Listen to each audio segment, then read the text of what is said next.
You don't want to hear the truth. You want to sit around and feel bad for yourself, act like a tough guy, blame everything on your father, how you grew up. Please don't waste my fucking time. Drowning it out with the noise of the past, made up loyalties to a fake war and a fake neighborhood code.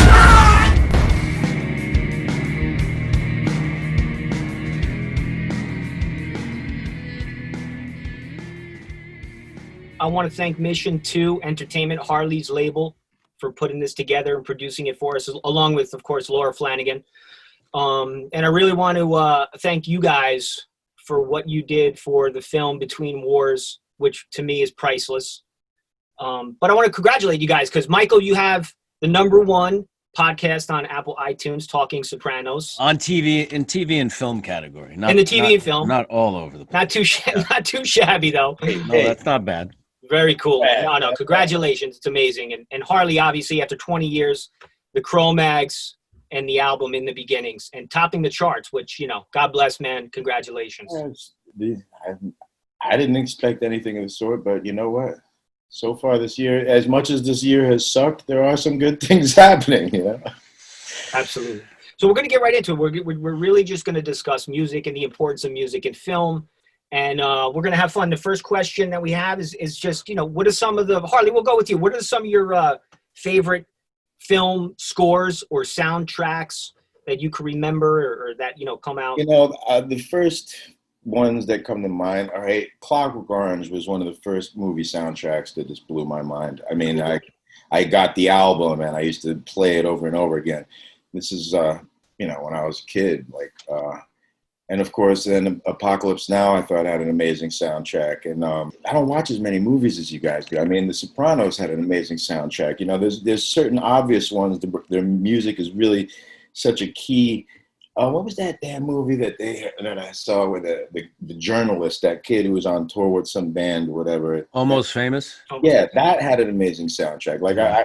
I honestly think the soundtrack made the movie that much more interesting because, the movie was, it was cool, but the soundtrack kind of kept me, But I think this is a better question for you because this is really your field, There's a movie, an early Michael Mann movie called Thief with James Caan. It's maybe his best performance I've ever seen. A band called Tangerine Dream did the soundtrack, and it is awesome. And it just Tangerine Dream. That name. It's all instrumental. Yeah. It's synthy, but it's edgy and weird, and it just works for the movie. It adds a complete other dimension to it. Is that the 70s? Thief was probably late 70s. I think it's an early Michael. I'm pretty sure it's Michael Mann directed it. And Michael, Caan is amazing. James Caan and Tuesday Well, they have this scene in a diner that's just incredibly written and really well acted. Then I love, I'm a big John Cassavetes fan, and his a guy named Bo Harwood composed a lot of original music for his movies. He was also the sound man on a lot of John's movies, but they're just kind of offbeat. He sings some of them. He plays. They're Cassavetes was really interesting with this choice of music because it's offbeat, but it somehow works. And Cassavetes was an inspiration for The Hungry Ghost, right? Yeah, and that movie. Let me say, that was Michael's directorial debut. I directed and directed, and my band composed. We made some music for the opening credits or the soundtrack, but then the guy in my band, Elijah Amerton, who plays bass in the band, but he's also a singer-songwriter on his own. He composed stuff, and I had him watch Cassavetes. I said, "Look at what Bo Harwood's doing, and then but do it your way." So he kind of got that vibe, and then he composed a bunch of original songs, and he scored it to the film after the film was shot. So he was watching the film, and then he would write these songs, and he awesome. Just wrote some masterful stuff. I was going to say that's got to be an interesting, fun way to be able to do it, to actually have the finished movie to score the music to, Because usually, well, at least in my limited experience so far, it's been music that I wrote that was separate, that was lucky enough to get included. But that's a cool platform because it's so unlimited, like the potential. You get to really get weird. Yeah, it is. And like a lot of the great composers, that's what they do. Like if you're hiring a composer to score a movie, that's usually what they'll do. Like the great Ennio Morricone and those guys. Passed away. Passed away? Yeah, He just passed I was away. just thinking about him while you were talking. I was like, how did I not mention him? You know, Right. I mean, talk about music setting a vibe. Yeah, he was the guy. What? And some movies, they don't have a score really. They'll just use like needle drops. They'll get songs and collect them, and that becomes the score really. That's more of a soundtrack thing, song by song by song from different eras and different artists. And sometimes they'll combine the two. They'll have bits of score and bits of needle drop and stuff like that. Yeah, I was lucky in this particular instance because I had written a song that was an instrumental and just happened to be kind of weird as it was, like off the typical path that I have beaten, Right. But so it was just cool that and it's the instrumental to Between Wars. It's the title of the well, you know what, I figured if I since I was lucky enough that it wound up being included and it was an instrumental, I was like, why not call it Between Wars? It's a perfect name. That's a good one. Yeah. Scorsese's really good, great with music. Like Goodfellas, there's a lot of needle drops. There's a lot of different songs. Yeah. But then he'll get like Last Temptation of Christ. Peter Gabriel did the score. That was another one. That's phenomenal. That was like that was like actually my first real Peter Gabriel experience was that album. It's awesome. Like, whoa. Yeah. And it really works for the movie. It's almost man. Sounds like it's from back, it's weird. Well, there's a lot of Moroccan stuff on there. Yeah. Which is not really of that region, but I was lucky when I was a kid. I lived in Morocco for a little while, so I was exposed to all that type of music early on. And of course, Brian James did the Master Musicians of Jujuka, right? Album, which is also like cool as fuck. And that is cool. Yeah, guys, that's some interesting stuff. Oh shit, man! I used to go to Marrakesh when I was little and fucking bug out. Yeah, and Kundun, Philip Glass did the score for Kundun. That's another really great one. That's a beautiful score. You know what I've been really digging on a lot lately is like all that Mongolian throat singing and shit, man. There's some like really intense Mongolian music, like shit that'll blow your mind. I mean, like should be movie soundtrack type shit, and it's actually crazy because I've seen some also like really high budget Mongolian music videos for some of this shit. And I'm like, whoa, this is interesting. Wow, that's pretty cool. No, I'll have to send you some. You're going to be like, wow. I mean, it's some heavy shit. What label are they on? I know. I can't even believe it. It's in fucking Mongolian. Inspiration for the next album. Oh, no, you have not. Dude, I got throat singing in the background of the fucking In Between Wars song. Where do you think I got the inspiration for that shit, man? I'm like, very haunting. It was haunting. As Dominic Chianese Jr. said, it was when he first heard it, he goes, oh, wow. He says, that's dark. It's haunting. I'm a dark, haunting motherfucker. And Dom played Carlo in the film. And what about Spike Lee, Mike? Because I know music is you've worked with him. I don't know how many times at this point, but I mean, Spike Lee's he works. Terrence Blanchard does most of his scoring, and he's fantastic. Yeah, he's really even his soundtracks. Yeah. Spike knows how to use music really well. He does. Well, I think. I mean, I'm guessing again. This is a new experience for me of this movie thing. But if you're like an urban person, you feel music like deeply in your environment. So it's like, I wake up hearing songs. I go to sleep hearing songs, and it's like songs that I grew up with in the background. That's why when you hear them in a movie, it's like it takes you there. It's just like, so I think these directors that you're referring to, a lot of them have real urban experiences, and I guess that's why those soundtracks are so much better than somebody who might not have that same, someone who may only have picked that up from studying movies. That makes sense. Well, Harley, obviously Between Wars is a heavily music influenced film. Great soundtrack in that film. Yeah. Very cool soundtrack. A mix between hardcore and hip hop, and there's some great hip hop in there. Some artists that I was really honored to be. Rain 910. Yeah, man, Rain he's awesome, dude. So when you were playing McManus and you had the music in your head, where was the connection between the film, your character, and the music, and how did the connection, how did the web weave?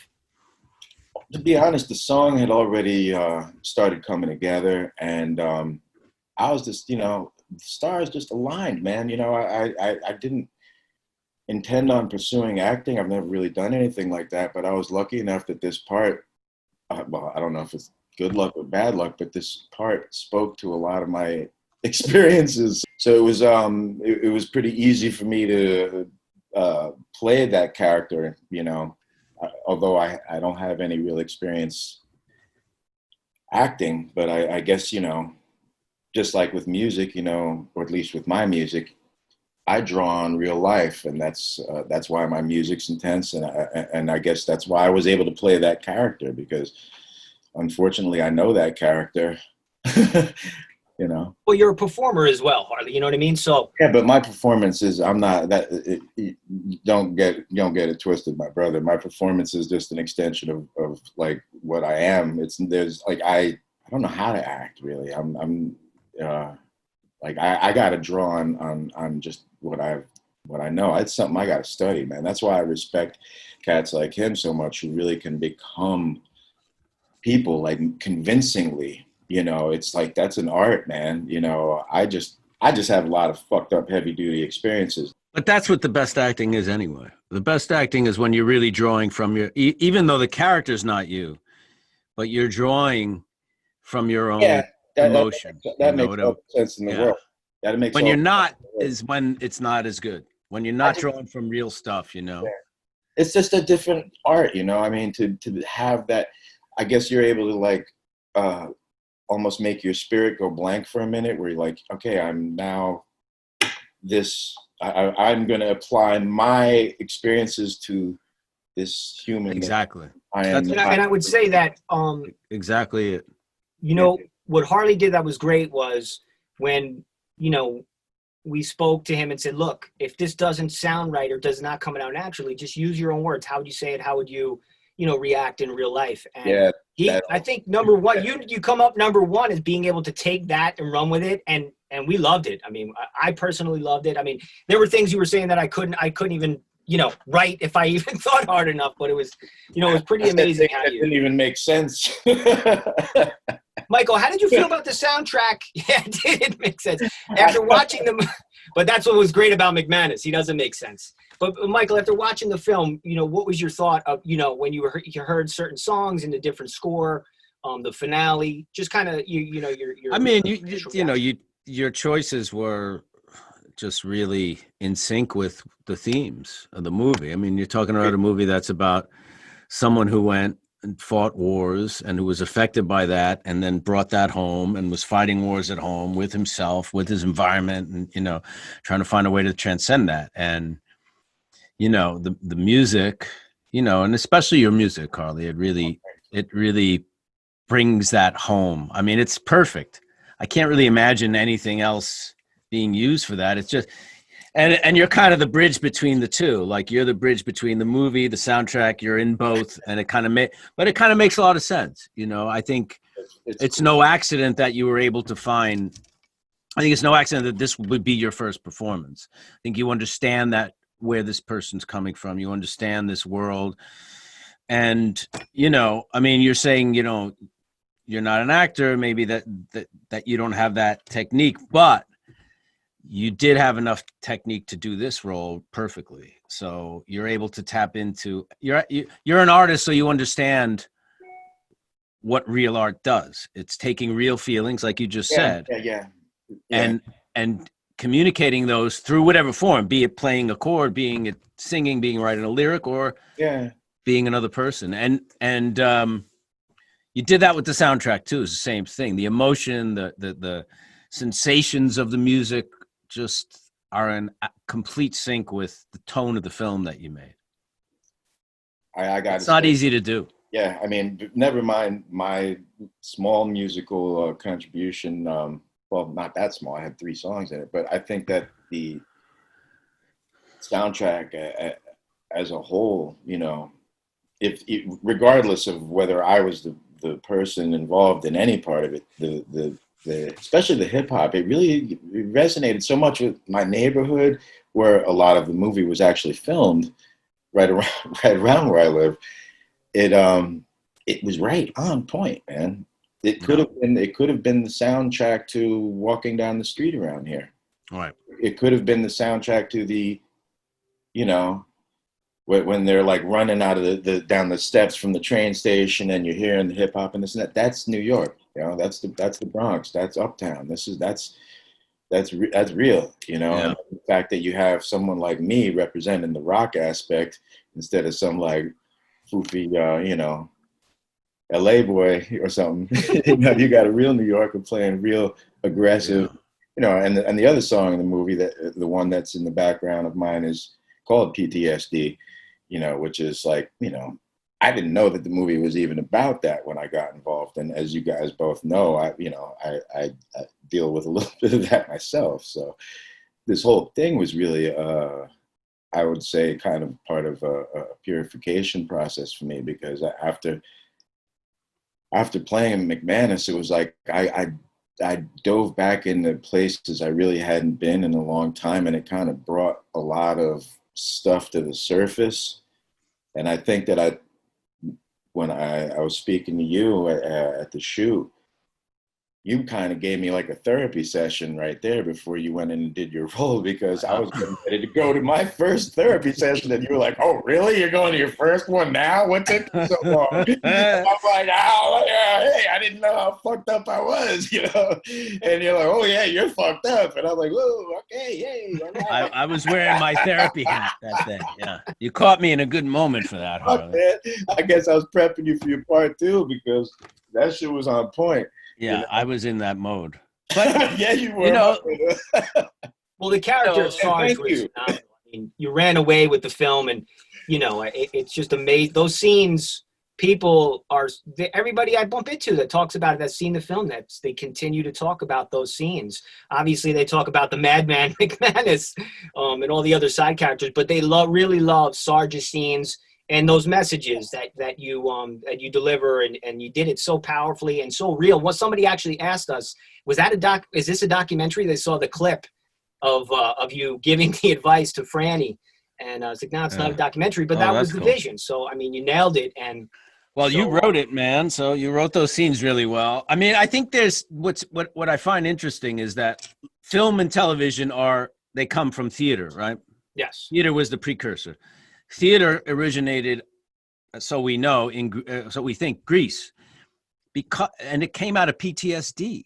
The first plays were about the wars that the citizens were, you know, soldiers were going, these terrible wars, coming back maimed, people dying, traumatized, their family and friends, their communities are traumatized through PTSD, and they put on these plays, and everyone would have to go see them to deal with the after effects of this, and to have a dialogue, and so society could deal with it. So there would be none of this without that. And that's the truth. That's where it all comes from. That's real, huh? That is real. That's the first plays came, you know, they were about the wars that the Greeks were fighting, and society, it was a way for the society to address it, to deal with it, to have like a dialogue, to see themselves on stage, and the escape of it as well, right? And the escape of it. Yeah. So it's really cool. That's pretty fucking deep, because yeah, if you think about it, if you really want to go there, that's kind of an extension of what the fuck we are doing still today, like me and you, with what we do as far as you know, music and acting, and it's really, well, let me say, Harley, a way for people to deal with their shit. I mean, if it's good, if it's done well. Done well. You know, because I mean, there's a lot of real horse shit on there that I've just been watching. Course. I'm like, oh my Christ. But then there's some stuff on there that like makes you go like, whoa. Yeah. I fucking get it. Yeah. You know, I've seen a few things recently that made me go like, damn, like you know, and yeah, that's fucking interesting. You Yeah, it is. gave me some you just educated me, my brother. Thank you.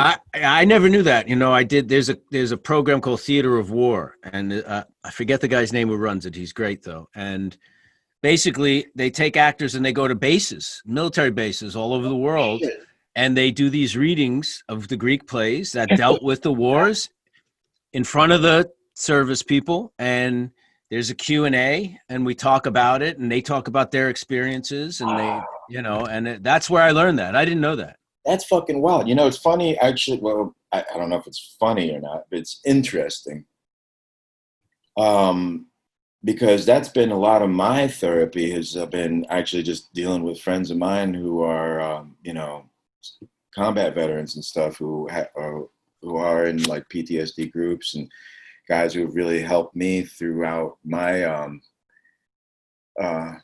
journey, you know, as far as coping with past experiences and application of, you know, how to deal with it now, you know. Right. I think we can learn so much from our brothers and sisters that have been exposed to that type of Absolutely. madness, you know. Absolutely, 100%. If we can just listen to them, and you know, they can teach us so much about ourselves, you know. Yeah, you know, when we were doing The Sopranos, a bunch of us went down to Walter Reed Hospital. Gandolfini, myself, I think Steve Sciarippa, Tony Sirico, and that's the military hospital. There were a lot of people coming back from Iraq. Really, some of them really, you know, double amputees, quadruple, you know. Yeah. And the common thread with all these people is that they wanted to tell their story to us. They wanted us to hear their story. Like, you think they don't want to talk about what happened to them. No, that's exactly what they wanted to talk about. I was on patrol. It was night. We were driving through the thing. I saw my friend get blown up, and then this happened. They wanted to tell their story. It was very interesting. Yeah. My instinct would be avoid this.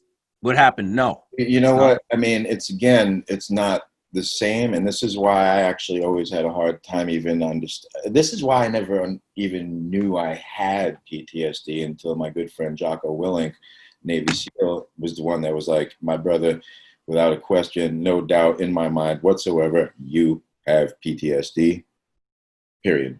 And then I was like, oh, okay, let me think about this. And, you know, as far as like, you know, I didn't realize that, you know, I always thought that was a something that was reserved for like military people who had, like you say, you know, have watched their friends get blown up next to them and stuff like that, and people who have.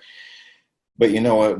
You cannot be a combat veteran and still have experienced severe trauma. You know, in my case, a lot of violence and a lot of madness on the streets and stuff, and things that not only, you know, that I was involved with, that happened to me, and things that I did and stuff that I still, you know, that from time to time start to mess with me, you know. But after talking to all these combat veterans, they really like broke it down, and they're like, you know, trauma is trauma, you know, right. period, you know. And Right. it's like, you know,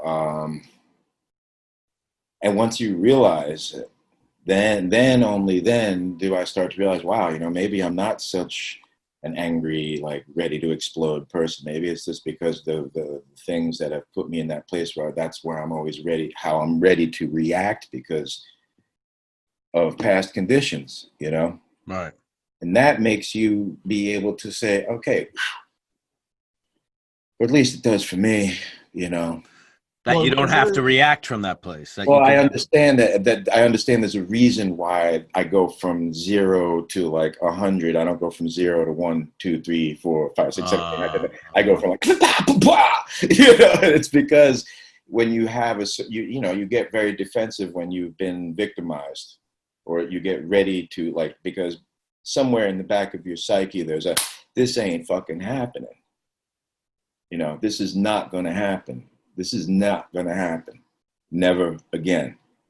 So, you know, yeah. and so you know, so it was really therapeutic for me actually to do this movie and have to go through all that. And it was all at the same goddamn time that I was really starting to process all this shit. It was really a strange set of circumstances, you know. Then talking to you was really helpful, you know.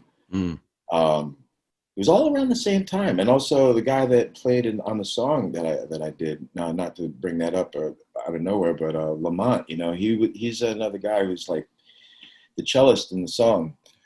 You know, he's like a, you know, ex-gangbanger who, you know, he's been shot like multiple times and went to jail for like, you know, almost 10 years for like selling drugs. You know, he was blood and stuff. Got recruited at age like 8 or 9. You know, you want to talk about PTSD, you know what I'm saying?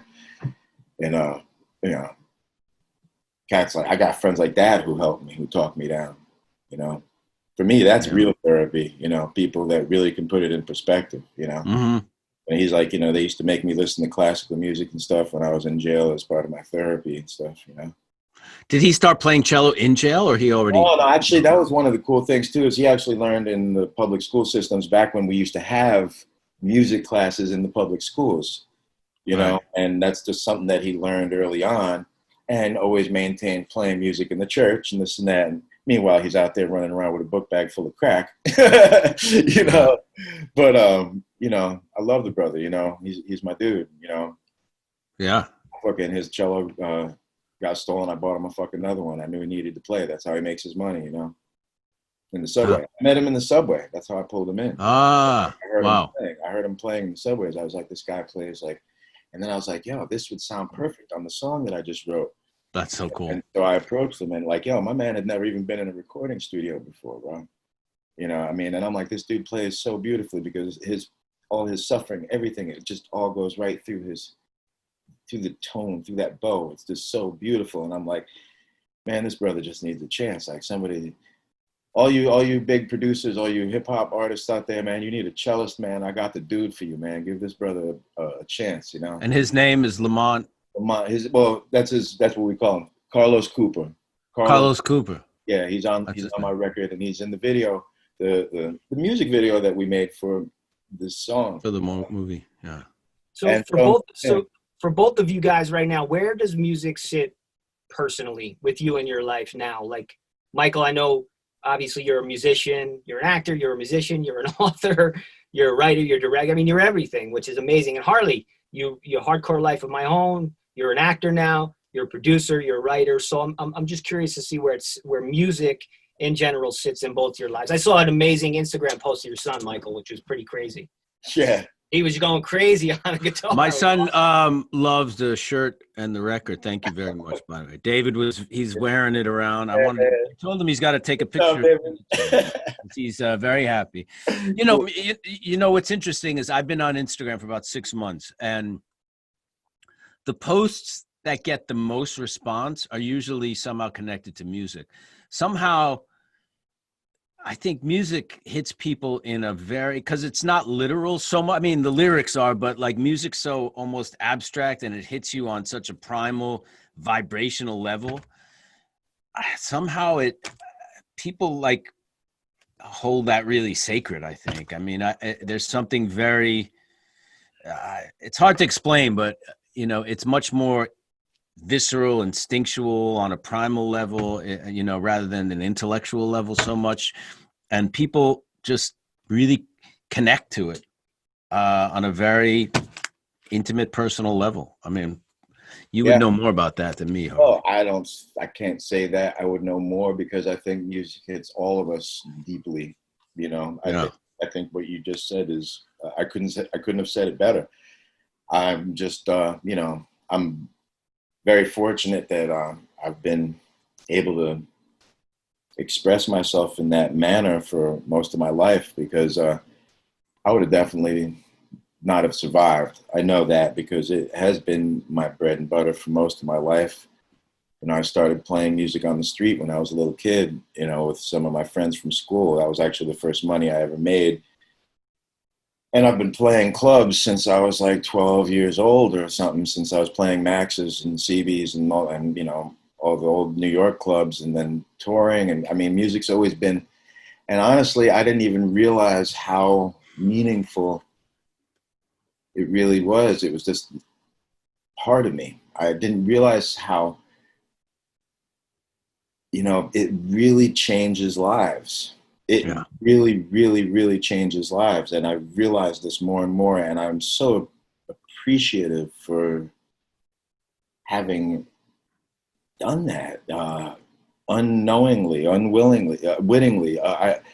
It actually, I have some regrets because in my youth, some of my message, may have been really that of an ignorant, angry, pissed off youth. And I may have led a lot of people down a dark, destructive path in certain ways with my music and stuff. But, that's, again, I think that's part of rock and roll. I guess, Link Ray probably did that with Rumble. I'm sure a lot of people started a lot of shit with just a lot of powerful, aggressive music, and probably caused a lot of chaos, whether intentionally or not. In hindsight, I do have some regrets, but I am so grateful to have been the soundtrack to so many people's memories. I know how meaningful it is for me when I meet somebody that blows my mind. If I met Tony Iommi, I don't even know what I'd be able to say except for dude, thank you. Fuck, So when I have had that sort of an impact on someone, I'm so appreciative because, wow, here I am. I was like a squatter, man. I was like a fucking hitchhiking around with my mom, as a hippie fucking child. I'm lucky I'm still alive, and my music is coming out of people's speakers still. Fuck me, man. I give people hope, they say. This is what people tell me, that my music gave them strength. I'm like, Yeah. And fucking Jocko Willink said, your music got me through some of the hardest parts of my life, and that's coming from a fucking Navy SEAL. Yeah. That puts things in fucking perspective. It makes you say, wow, this is beyond me, man. I'm just a fucking lucky little fucking tool, No, it's true though. It does get people through times, and it's yeah. People carry it with them for years and years, for a lot of their lives, sometimes for their whole lives, from the time they hear it till the time they die. People have songs that matter to them played at their fucking funerals, bro. Yeah, you're right, 100%. Michael, who were some of your inspirations musically, style-wise? Well, Lou Reed is number one always. I mean, he inspired me so much that I wound up writing a book that he is a character in. Just because I think he, he was able to take, bring this very literary quality to rock, which is what he wanted to do, and what he did in a very different way than Bob Dylan did, and he was very much a product of New York. He just always spoke to me, man. I just always really liked, and I still listen to him all the time, but he was, a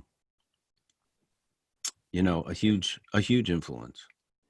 So before we end, I just wanted you guys to let us know what you guys are doing now, what's coming up. I mean, obviously it's a crazy world out there right now, but Harley, I know you're working. Mike, I know you're always, working on something, whether it's writing or just kind of curious what you guys are looking at next. Congrats on everything, bro, man. You're fucking, you too, man. You're on fire right now, man. I don't know. Dude, what the fuck? It's awesome, dude. We're doing the podcast. I'm working with Francine on adapting my book into a movie, and that's awesome. We're love Francine. We're going out to a couple of companies pitching it to a couple of film companies in the next maybe next week or the week after. So that and yeah, that's it right now. I mean, that's kind of a weird. There's no productions really happening, so this is for next, hopefully, like a year from now.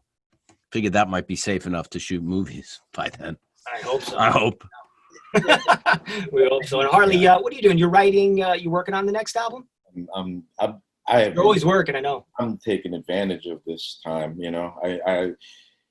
Whoever has free time. This is like for me. This is like an opportunity to write.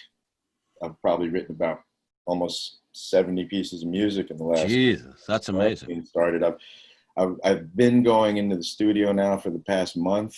So I've recorded about 15 songs, and I got a boatload more to go. I plan on having another EP out by at least December. I'll have we were supposed to be on tour right now. You know, we were all supposed to be working. I was supposed to be doing festivals all over Europe and all over the fucking place right now. So all that shit got moved till next year, God willing. We'll be out of this shit storm by then.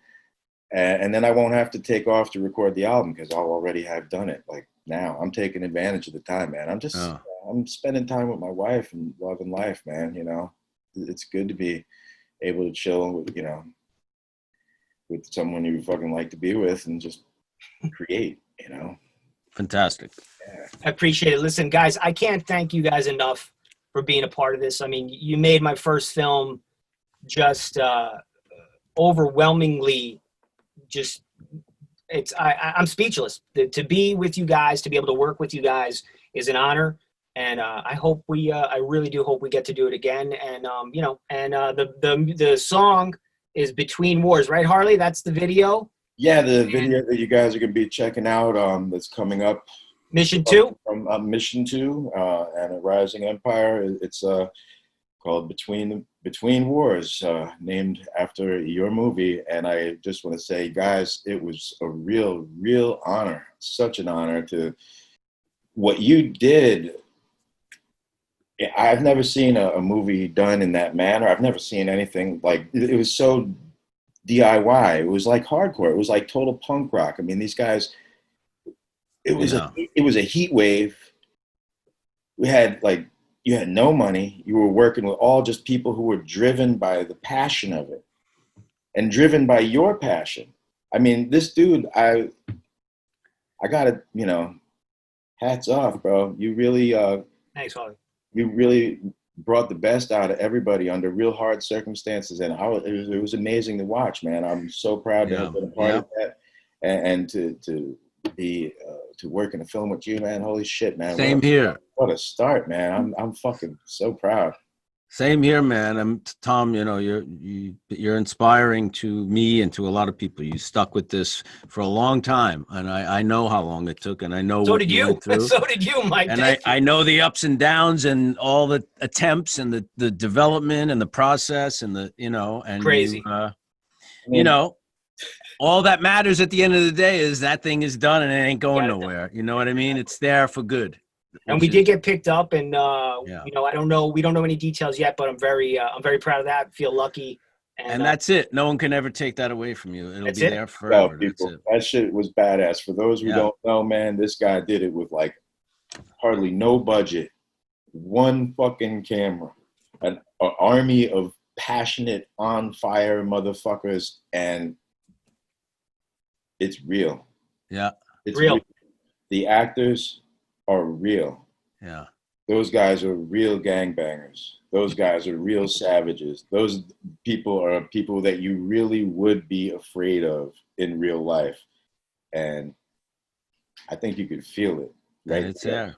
It's on film, man. You captured it, buddy. You did it. Thank you, guys. I appreciate it. And God bless.